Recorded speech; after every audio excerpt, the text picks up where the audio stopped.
Están a punto de iniciar un trayecto de casi 20 minutos de duración en un ferrocarril minero real.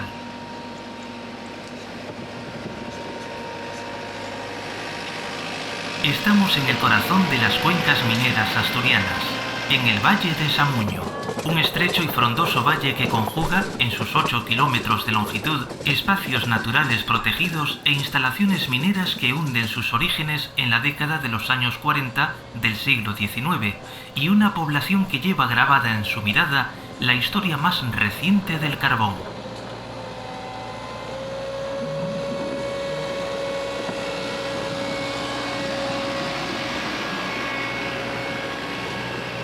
Y ahora, por fin, abandonamos el exterior del valle para adentrarnos en las entrañas de la tierra en una auténtica mina.